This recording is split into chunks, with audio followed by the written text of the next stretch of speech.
A graça e a paz, meus irmãos, esteja sobre todos vocês e sobre todo o povo de Deus em toda a terra.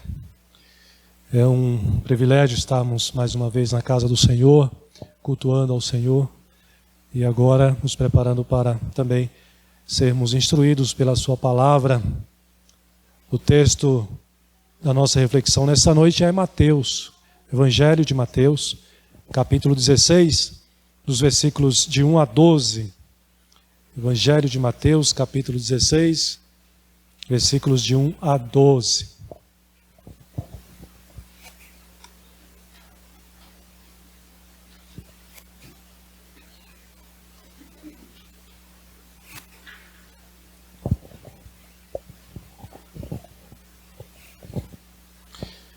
Mesmo assentados, meus irmãos, você também que nos acompanha na sua casa, acompanhe a leitura do texto sagrado que nos diz assim: aproximando-se os fariseus e os saduceus, tentando, pediram-lhe que lhes mostrasse um sinal vindo do céu. Ele, porém, lhes respondeu: chegada a tarde, dizeis, haverá bom tempo, porque o céu está avermelhado, e pela manhã, hoje haverá tempestade, porque o céu está um vermelho sombrio.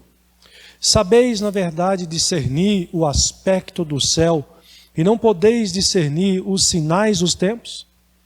Uma geração má e adúltera pede um sinal, e nenhum sinal lhe será dado senão o de Jonas. Ora, tendo os discípulos passado para o outro lado, esqueceram-se de levar pão. E Jesus lhes disse: vede e acautelai-vos do fermento dos fariseus e dos saduceus. Eles, porém, discorriam entre si, dizendo: é porque não trouxemos pão. Percebendo-o, Jesus disse: por que discorreis entre vós, homens de pequena fé? Sobre o não terdes pão? Não compreendeis ainda, nem vos lembrais dos 5 pães para 5.000 homens, e de quantos cestos tomastes? Nem dos 7 pães para os 4.000, e de quantos cestos tomastes? Como não compreendeis que não vos falei a respeito de pães? E sim, acautelai-vos do fermento dos fariseus e dos saduceus. Então entenderam que não lhe dissera que se acautelassem do fermento de pães, mas da doutrina dos fariseus e dos saduceus. Meus amados irmãos, hoje nós comemoramos, como já foi lembrado pelo nosso liturgo, nesta noite, 504 anos da Reforma Protestante. Esse movimento religioso que ocorreu no século XVI, quando Martinho Lutero deu o seu pontapé inicial, afixando na porta do castelo da igreja de Wittenberg as suas 95 teses, que esse movimento então ficou conhecido na história como a Reforma Protestante do século XVI. Esse movimento, meus irmãos, foi muito importante. Ele teve uma importância não apenas regional, mas ele teve uma importância mundial. Ele foi, na verdade, olhando por uma perspectiva cristã, uma perspectiva nossa como filhos de Deus, nós entendemos que esse movimento foi um avivamento teológico profundo, espiritual e até missionário. Porque a partir daí, a palavra de Deus, as Escrituras, começou a ser divulgada, começou a ser lida, começou a ser espalhada, não apenas ali na Alemanha, mas dali para o mundo afora. Então, a Reforma Protestante, ela promoveu o conhecimento das Escrituras, porque ela promoveu a tradução das Escrituras. Ela promoveu a leitura, a sua leitura, mundo afora, através da distribuição que também foi promovida pela Reforma Protestante. Conta-nos a história que, antes da Reforma Protestante, a Bíblia, as Escrituras, era conhecida, né? Se tornou conhecida em menos de 10 línguas pelo mundo. Depois do movimento da Reforma, nos dias de hoje, as Escrituras atingem e ela é conhecida em mais de 2.500 idiomas, para a gente entender um pouquinho da importância do movimento reformado do século XVI, que é mais divulgado, não é? Aqui no Brasil, eu tenho essa impressão, no meio presbiteriano. Mas nos últimos tempos, como irmãos de outras denominações têm também se achegado à igreja presbiteriana através ou atraídos pela teologia reformada, eles têm também tido conhecimento de maneira mais profunda e também divulgado a respeito da Reforma Protestante. De todo modo, nós devemos entender, irmãos, que a Reforma Protestante foi, sim, um instrumento usado por Deus para combater a falsa doutrina, o falso ensinamento. Eu quero ler para vocês uma frase aqui de Lutero, que na época ele escreveu o seguinte: o ensinamento errado é o maior mal neste mundo. Ele está falando de doutrina, porque leva multidões de almas ao inferno. E aí ele diz: eu não estou preocupado se você é bom ou mau, mas atacarei teu ensinamento venenoso e mentiroso que contradiz a palavra de Deus. A Reforma Protestante, esses homens usados por Deus, os reformadores do século XVI, eles tinham em mente, tinham o objetivo de resgatar a palavra de Deus para a centralidade do culto, para a centralidade da igreja, para a centralidade da vida e do pensamento dos cristãos, que aos poucos tinha sido colocado do lado de fora, ou tinha sido colocado mais distante dessa realidade e já não mais tomava o centro. Por isso que ficou conhecido a partir daí aquilo que foi lembrado também no início da nossa liturgia, os 5 pontos do calvinismo, como já foi muito bem falado aqui pelo nosso presbítero Pedro. Esses homens tiveram a sua importância na história do cristianismo, mas nós devemos lembrar e afirmar que o que eles fizeram, eles o fizeram como discípulos de Cristo, como crentes como você e eu. E o que eles fizeram, na verdade, Cristo já tinha feito muito antes deles.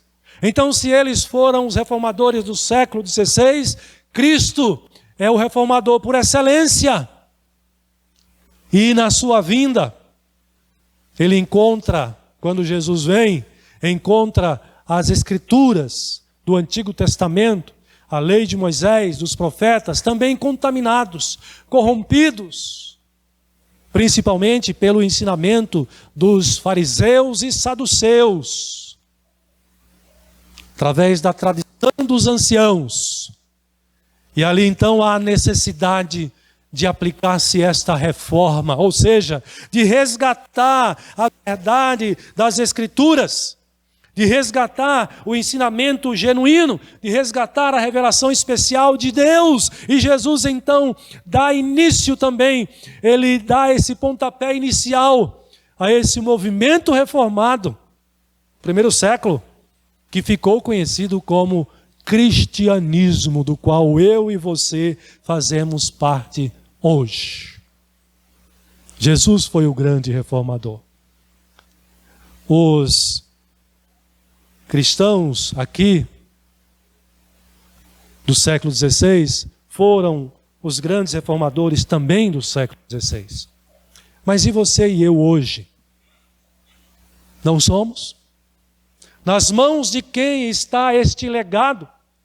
Nas mãos de quem hoje está essa missão de trazer à luz, de colocar no pedestal sempre as Escrituras, a verdade, a palavra de Deus? A quem compete conduzir e levar adiante esse bastão, senão a mim e a você hoje?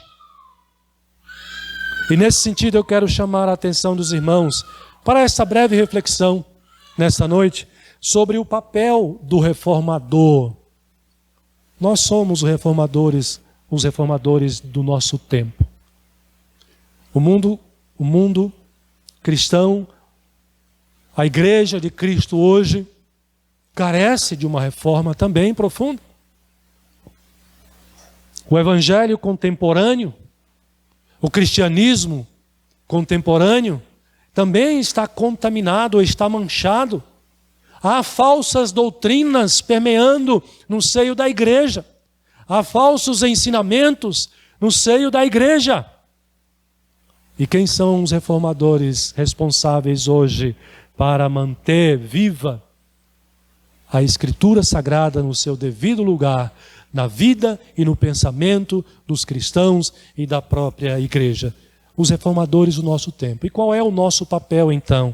Eu quero destacar para os irmãos essa noite que o papel do reformador, ele é duplo. Ele é duplo porque, em primeiro lugar, o papel do reformador visa combater justamente isso, combater a falsa doutrina, combater o falso ensinamento, como fez Lutero e os demais reformadores do século XVI, como fez Jesus à luz do texto que você acompanhou agora na leitura que eu fiz. Foi isso que Jesus fez aqui nesse texto e nos seus dias. Ele estava ali combatendo o falso ensino, combatendo as heresias que afastavam, distanciavam e até separavam o povo da presença do próprio Deus. A lei de Moisés, os profetas, as escrituras do Antigo Testamento estavam manchadas, estavam contaminadas pelo ensinamento dos fariseus e dos saduceus. Observe o que nos diz o texto agora de maneira mais detida. É interessante como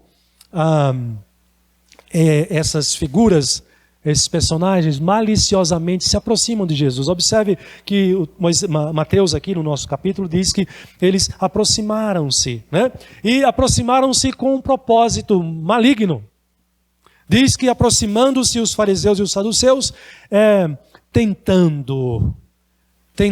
Essa palavra tentando aqui, ela traz essa ideia, esse sentido de instigar ao pecado, de levar alguém a tropeçar. Eles estavam agindo, portanto, com más intenções. E aí eles então pedem para Jesus algo. Eles dizem para Jesus: mostre para nós um sinal. O que eles queriam com isso? Por que eles estavam pedindo para Jesus aqui um sinal? A ideia aqui do sinal que eles pedem para Jesus era algo que para eles ficasse comprovado que Jesus era alguém especial, que era alguém diferenciado dos demais, distinto dos demais seres humanos.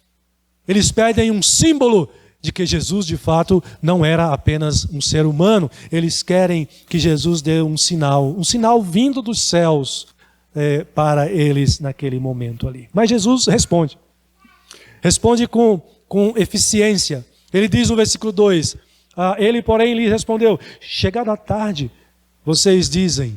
Eles conhecem os sinais do clima, né? Já tinha aqui pessoas que conheciam o clima desde aquela época, né? Eles conhecem se vai chover ou se vai fazer sol, basta olhar. E Jesus sabe que eles têm esse conhecimento tão básico. Mas Jesus o repreende com a pergunta, dizendo: sabeis, na verdade, discernir o aspecto do céu e não podeis discernir os sinais dos tempos? Os sinais dos tempos aqui não se refere se vai chover ou fazer sol. Os sinais dos tempos aqui se referem aos acontecimentos importantes predeterminados por Deus. Dentre eles, de maneira especial, a vinda do Messias. Eles estão diante do Messias. Eles estão diante do Deus encarnado. E eles não têm a capacidade, eles não podem reconhecer que ali está o Deus encarnado, que ali está o Messias, que eles, fariseus, aguardavam a sua vinda também.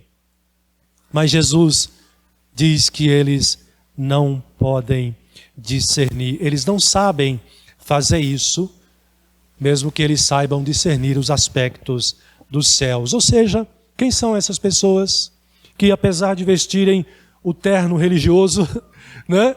E apesar de vestirem a postura de bons religiosos judaicos, mas na verdade se trata aqui de pessoas que vivem na cegueira espiritual, de pessoas que vivem na incredulidade, de pessoas que não estão habilitadas, capacitadas pelo próprio Deus para enxergarem a verdade que provém do próprio Deus, através de Jesus Cristo ali. E que não desejam este conhecimento, que não querem tomar conhecimento desta verdade. Repare como Jesus vai falar palavras duras para essa classe, para essas pessoas. O versículo 4, então, ele vai dizer que esses são uma geração má e adúltera. Uma geração má e adúltera. Meus irmãos, isso aqui é muito grave, porque Jesus está se dirigindo a pessoas que estão acostumadas ao convívio religioso, espiritual, a buscar o sobrenatural, a estarem voltadas para as Escrituras do Antigo Testamento. Mas Jesus diz que, apesar de tudo isso, e essa classe de pessoas aqui são pessoas que pertence a uma geração má e adúltera. Certamente Jesus está envolvendo aqui a classe dos religiosos, dos líderes religiosos, os saduceus, os fariseus e até mesmo os escribas também. E ele vai enquadrar essa classe religiosa chamando-os de geração má e adúltera. A palavra má aqui, ela tem um peso, ela tem um sentido grave, ela significa maligno. É uma geração maligna. É uma geração, portanto, que não está a serviço de Deus. É uma geração que está a serviço do maligno. É uma geração adúltera. Uma geração que não crê em Deus, não crê em Jesus Cristo, não crê nos seus ensinamentos. Na verdade, eles estão promovendo ou a serviço do próprio diabo. E eles estão perseguindo ao próprio Jesus Cristo. Os fariseus eles nos são apresentados como aqueles que faziam parte de uma seita muito, muito radical, que admitiam a tradição oral. Tradição oral são ensinamentos que não provêm das Escrituras, mas que provêm dos pais, que provêm dos antigos, dos anciãos, que entendiam que aquilo podia ser colocado em pé de igualdade com o ensinamento das Escrituras do Antigo Testamento. Então, os fariseus admitiam a tradição oral, mas eles também buscavam o reconhecimento das pessoas, o mérito, eram pessoas orgulhosas. Eram pessoas que viviam na dependência do reconhecimento do público, ou seja, buscavam a sua própria exaltação. Eles praticavam seus rituais e as suas formas de cerimônias, os cerimoniais, para serem reconhecidos pelas pessoas e se orgulhavam disto. Eles, na verdade, eram inimigos amargos de Jesus Cristo e perseguia Jesus Cristo com muito afinco. Eram pessoas avarentas, eram pessoas ambiciosas, eram pessoas que tinham uma confiança vazia nas suas próprias obras, as obras externas de aparência e de aparente piedade, uma falsa piedade, obras externas que eram vistas pelas pessoas, mas que Deus via o coração e sabia que não tinha valor algum, valor nenhum. Mas Jesus fala dos fariseus e fala também dos próprios saduceus. Os saduceus se diferenciavam um pouco dos fariseus, era também outro partido também religioso, e eles, na sua concepção, eles negavam a lei oral. Veja que os fariseus admitiam. Então havia uma disputa, havia uma tensão. Se os fariseus admitiam a lei oral, os saduceus rejeitavam a lei oral e ficavam apenas com a lei de Moisés, os profetas, o Antigo Testamento, como sendo suficiente, a lei escrita para a sua vida, o seu modo de viver religioso ou espiritual. Eles entendiam que a autoridade bastava apenas da lei escrita. Mas havia algumas coisas que eles defendiam que não combinava com os fariseus. Por exemplo, eles negavam a ressurreição do corpo. Eles negavam a imortalidade da alma. Coisas que nós pensamos e entendemos de maneira diferente. Eles negavam a existência de espíritos e até de anjos também. E eles negavam a predestinação divina, afirmando então o livre-arbítrio. Vem desde aí, né? Esse ensinamento do livre-arbítrio, dos saduceus, fariseus e saduceus. Um pouco então desse contexto para os irmãos entenderem aqui com quem Jesus está lidando. Pessoas que estão à frente do povo, conduzindo o povo no contexto religioso,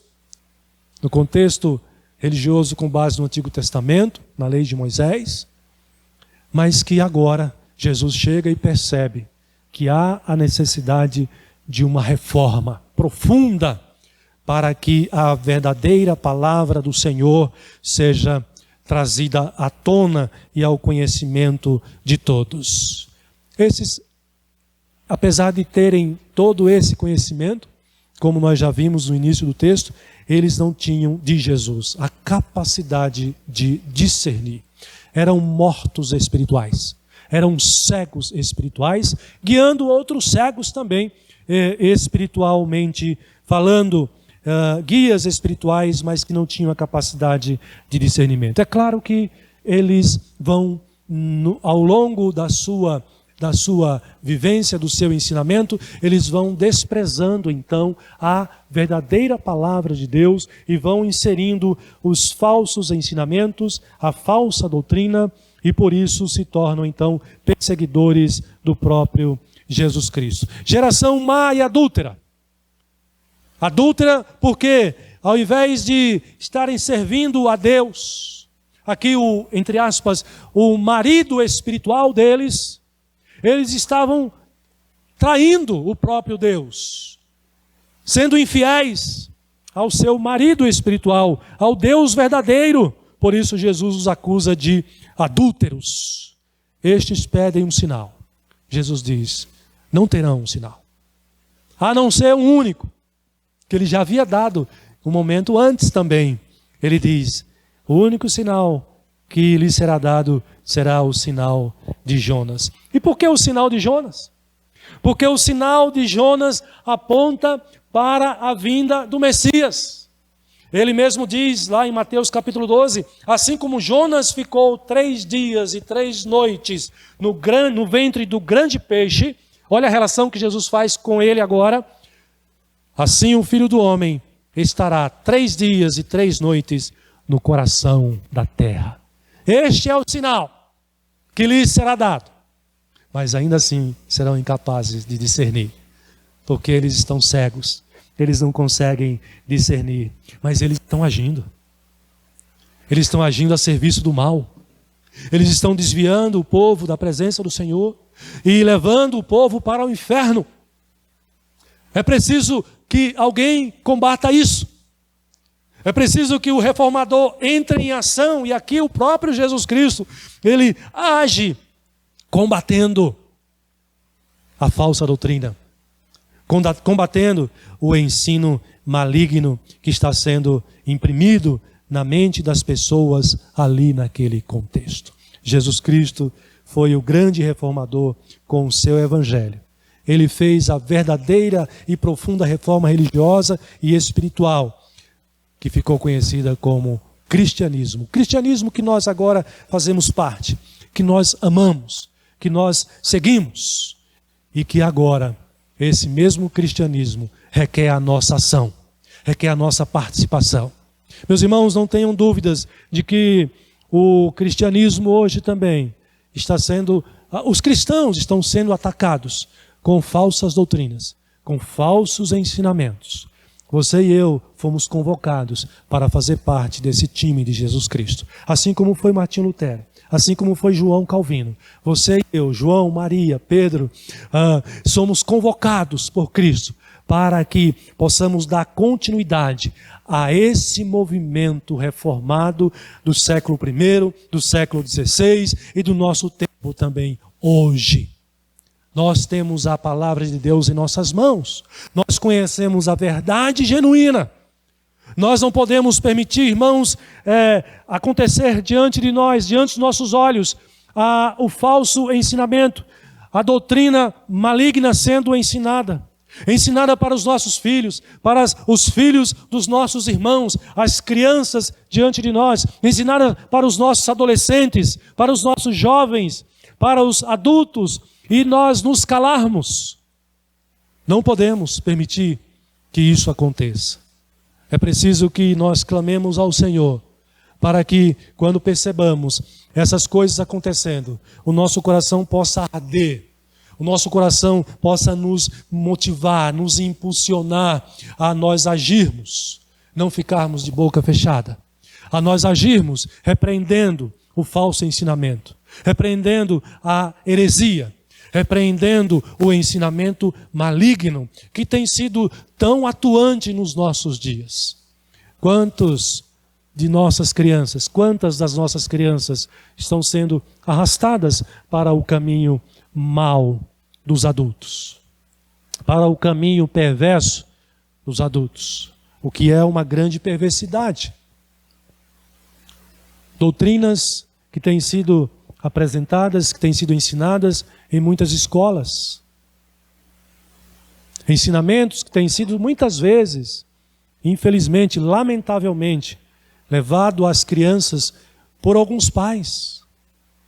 E a propósito, tirando essa criança precocemente do seu estado de pureza ou de inocência, para sermos mais precisos aqui, empurrando essas crianças para a maldade.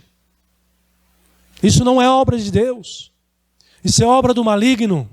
Nós precisamos estar atentos para a falsa doutrina, ou o falso ensinamento, ou o desvirtuar das crianças, jovens, adultos, adolescentes, não apenas no contexto religioso, não apenas no contexto eclesiástico, mas também fora dele, na escola, na família, no meio social, onde as nossas crianças, onde nós convivemos com as nossas famílias, com os nossos amigos.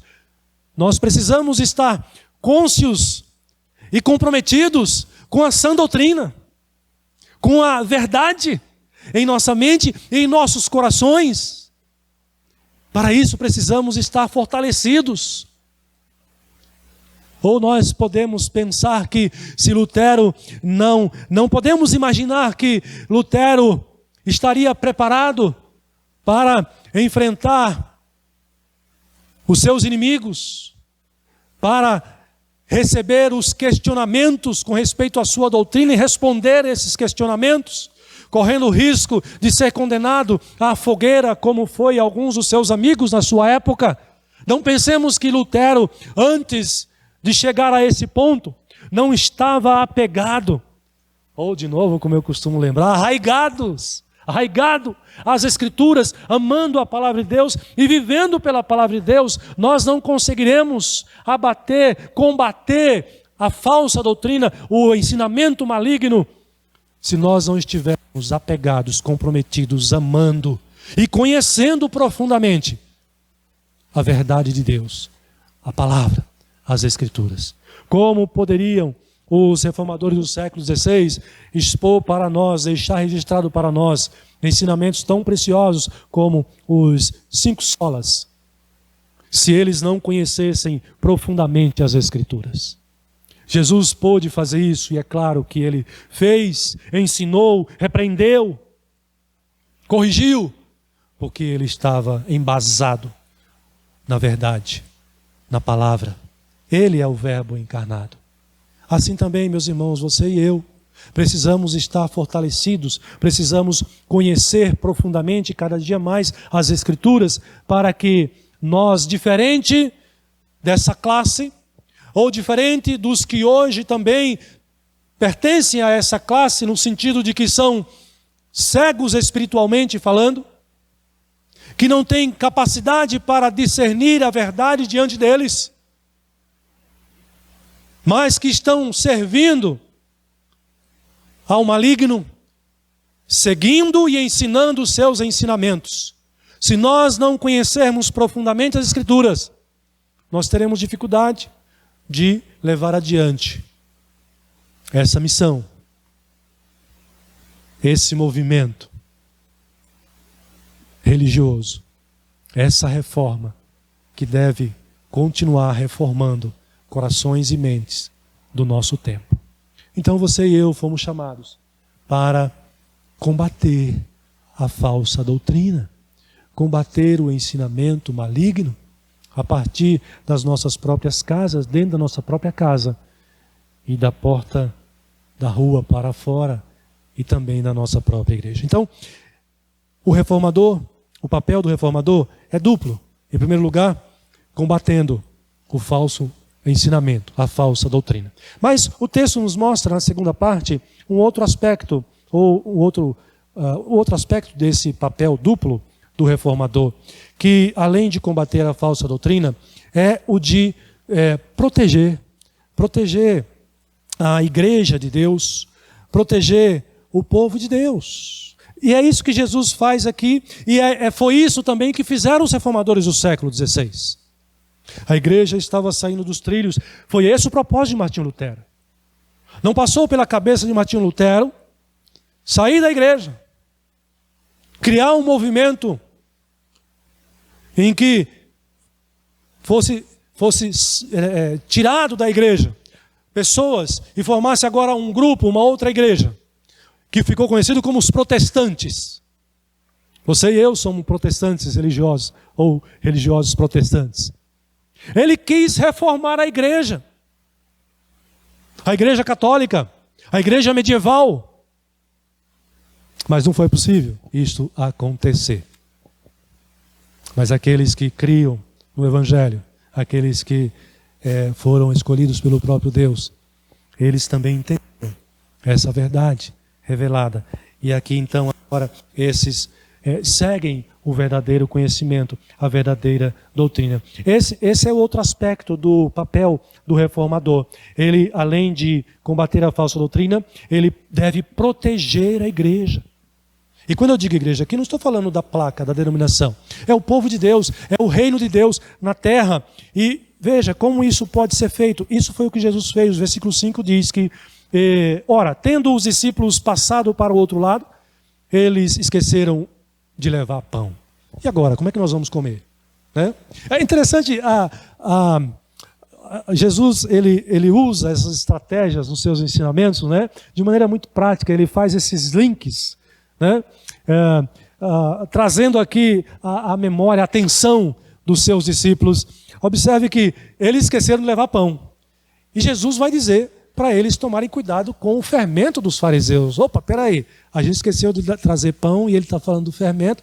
E aí logo eles vão pensar, é porque nós não trouxemos pão. Por isso que ele está dizendo para a gente tomar cuidado com o fermento. Não é isso que está aí no texto? Versículo 6. Jesus então diz, vede, acautelai-vos do fermento dos fariseus e dos saduceus. Mas aqui não é fermento de pão. É algo muito mais grave. E o que Jesus está dizendo? A palavra usada aqui é acautelai-vos. Olha o cuidado de Jesus com a sua vida e com a minha vida. Jesus está dizendo para eles, essa palavra significa guardar. E veja que ele chama atenção, ele diz, o verbo ver aí, vede e acautelai-vos. Vejam e tomem cuidado. Você não é impedido de ver, na verdade você tem que ver, fica atento. Observe o que está sendo pregado, o que está sendo ensinado, o que o meu filho aprendeu hoje na escola, o que o meu adolescente aprendeu hoje. Né? Chega em casa depois da escola dominical, o que você aprendeu, filho, na escola hoje? Né? Vede e tomem cuidado. Lá em Lucas 20, 46, Jesus usa o mesmo verbo. E é traduzido aqui por essa palavra, guardai-vos, de maneira clara, escancarada. Guardai-vos dos escribas que gostam de andar com vestes talares. Veja, guardai-vos, tomem cuidado. Os escribas, fariseus, estão aí, irmãos. Estão aqui nos nossos dias. Você consegue perceber? Jesus está chamando a nossa atenção aqui, na verdade, a nossa responsabilidade. Vejam, estejam atentos. Mas o atentos aqui, se os fariseus e saduceus faltava discernimento, os discípulos tenham discernimento. Vejam com discernimento. Vejam com entendimento. Observem, constatem. Não é bom o que está sendo ensinado. Não é correto o que está sendo ensinado. Não condiz com as Escrituras o que está sendo ensinado. Guardai-vos destes. Não os sigam, não confiem neles. Guardai-vos. A ideia de fermento aqui é muito própria, porque vocês que fazem pães e bolo aí na casa de vocês, vocês sabem como funciona o fermento de maneira prática.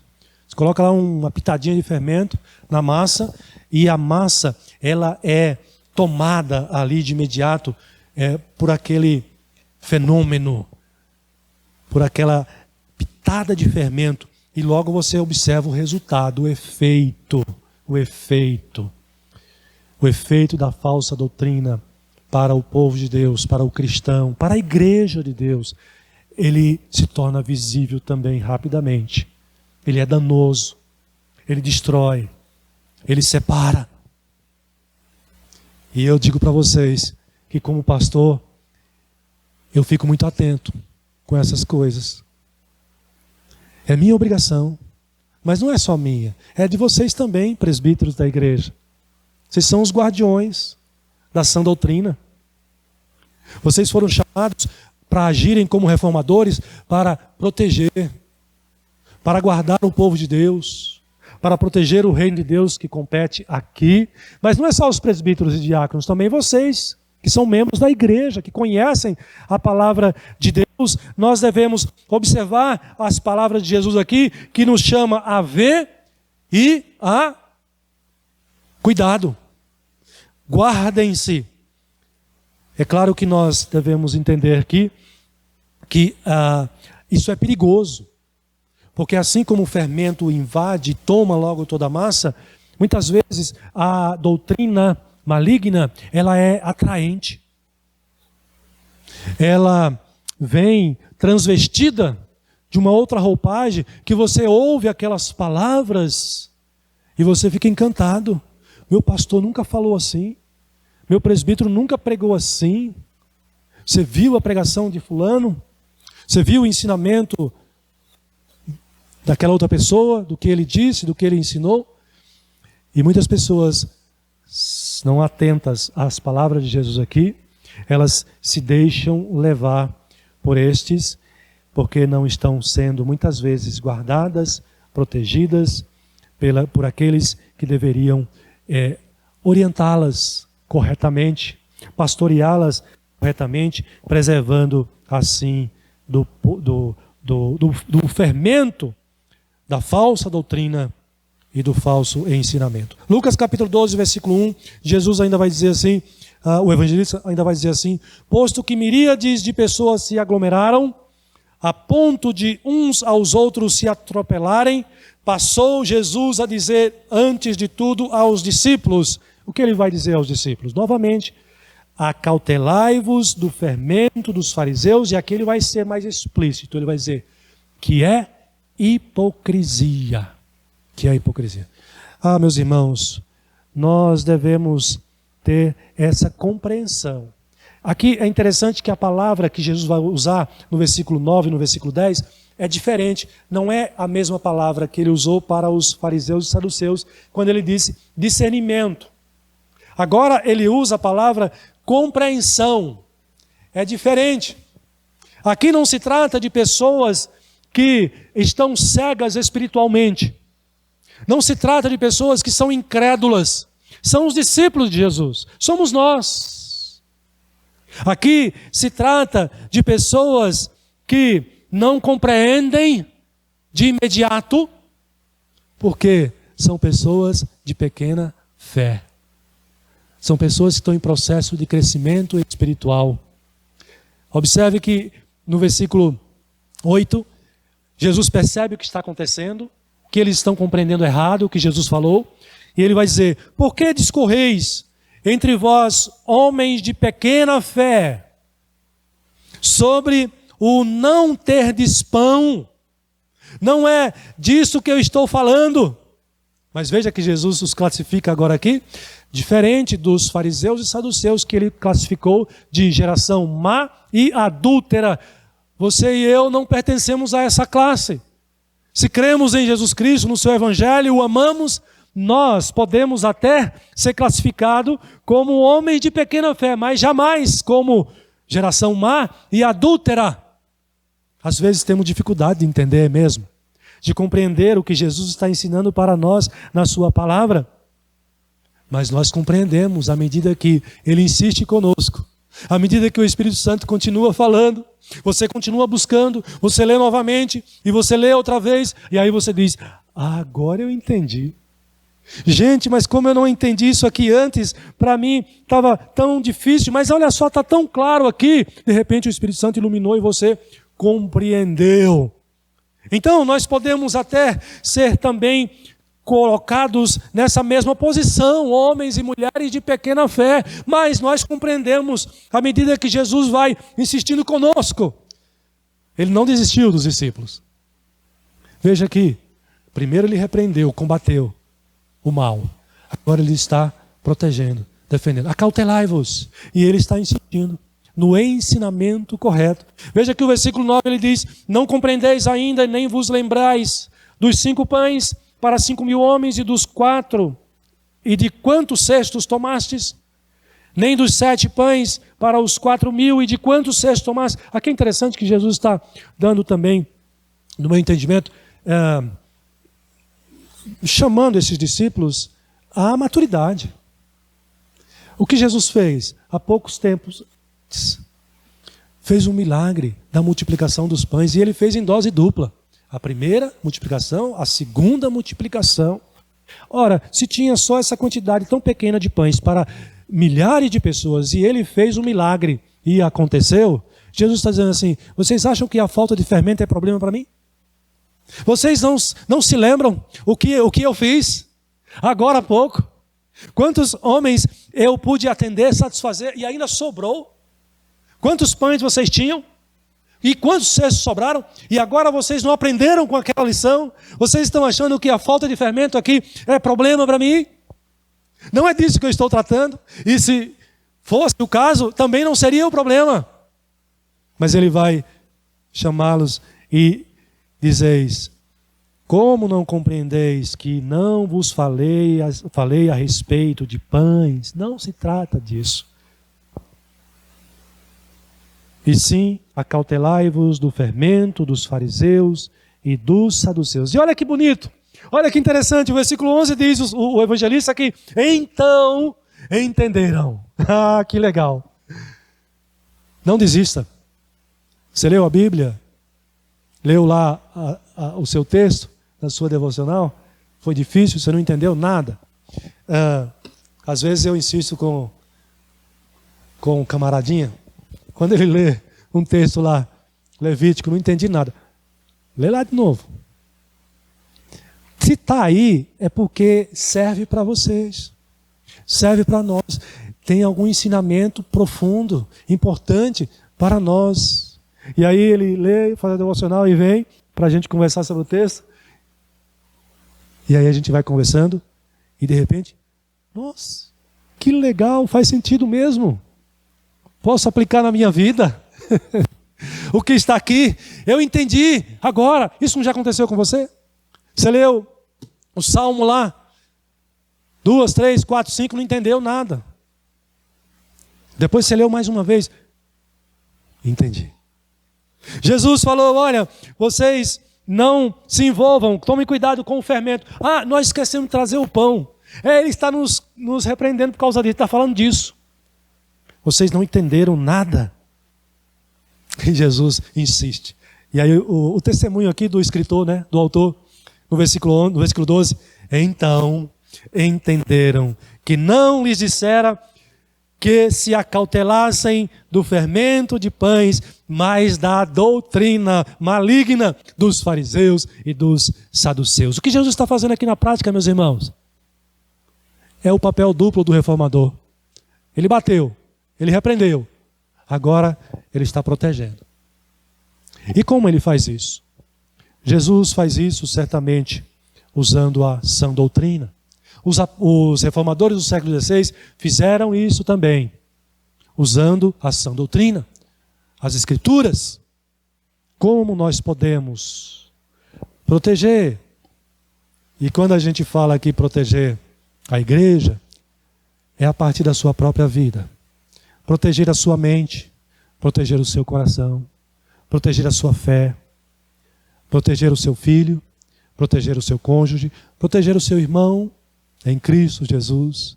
Como você vai poder fazer isso? Da mesma forma, usando também a palavra de Deus, as escrituras sagradas, para que você possa continuar firme na presença do Senhor, para que você possa ajudar o seu irmão, a sua irmã, também a continuar sendo fiel, para que você possa ajudar esse mundo que precisa dessa reforma.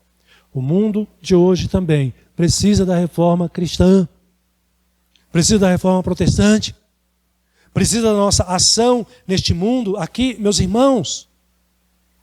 É através da palavra que nós vamos combater a falsa doutrina. É através da palavra que nós vamos proteger o reino de Deus, a igreja de Cristo, para que ela continue crescendo de maneira saudável e forte. É através das Escrituras que nós vamos poder combater os ensinamentos perversos do nosso tempo, dos nossos dias, que estão invadindo e destruindo as crianças, os lares, as famílias do nosso tempo. É através dela que você vai combater, por exemplo, a doutrina da violência. Já reparou como jogos eletrônicos, qual é o carro-chefe que está por trás? O que as crianças estão aprendendo ali na prática? A serem violentas. Isso é sério, irmãos.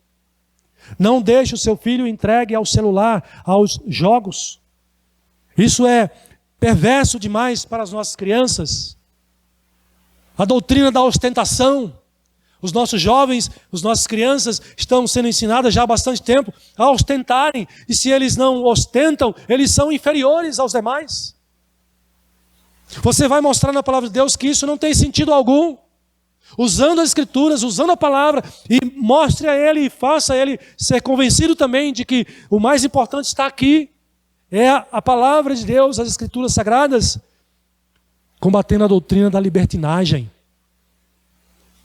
Os nossos pequenos, os nossos jovens e até os casais estão aí sendo expostos ao sexo livre, irresponsável, à linguagem obscena, aos desejos mais perversos do coração, imorais do coração.